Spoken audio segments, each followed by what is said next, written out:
And now we're going to the sacred cow of save money. And in 1971, President Nixon took the dollar off the gold standard, basically took the world off the gold standard, and money was no longer money. So people are no longer saving money. So just to reiterate again, this is $300, what an ounce of gold was worth in the year 2000. So Kim, lift that. Okay. All right, and so this here is 1 ounce of gold in the year 2010, and it's now $1,100.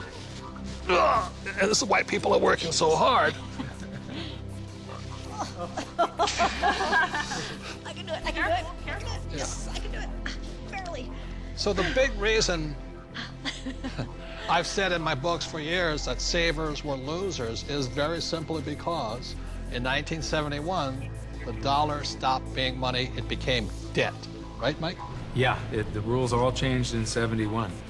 Before then, somebody, when they became working age, they could expect to put away 10% a year, and by the time they got into their 60s, they could retire on their savings account and expect to live off that interest. And in '71, everything changed, and they started creating currency on a massive scale. Worldwide. Ever since then, worldwide. And that is what causes inflation and the loss of purchasing power. So people thinking that they can retire, you know, back in the 50s, if you got $100,000 or $50,000, you could retire on that. You know? So for my mom and dad, you know, the World War II generation, the industrial age generation, it was very smart to save money. For our generation, the baby boom generation and on, saving money could be the most stupid thing you can do because the system is stealing your wealth through the very thing you work for, called money, which is not money anymore. Right. Real money is actually gold and silver. Money has to maintain its value over long periods of time.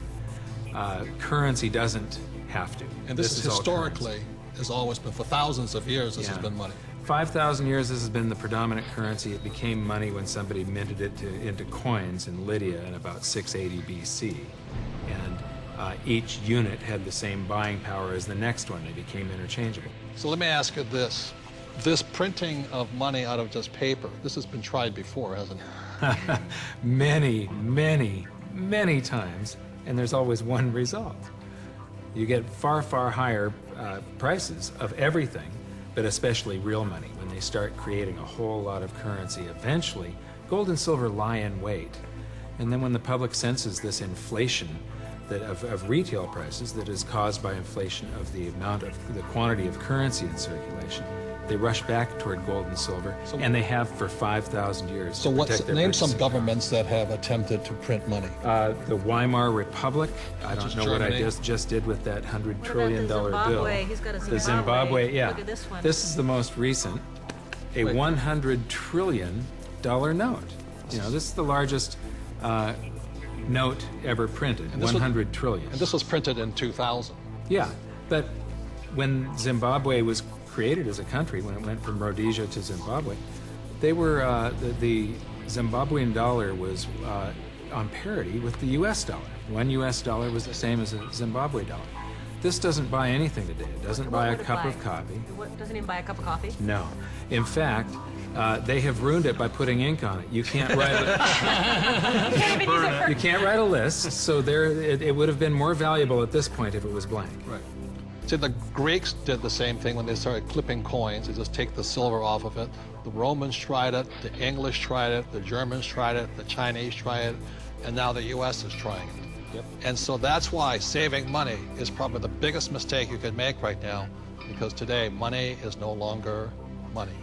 It's now debt. I can vouch for that because my leg is now numb. So all currencies throughout the world are in trouble, the same way this Zimbabwe dollar is in trouble. And that's the problem with saving money. After 1971, it was no longer money. More than 70% of all the currency on the planet is US dollars. If the US dollar goes, the world goes with it. I'm preparing by getting fully diversified. I buy both gold and silver.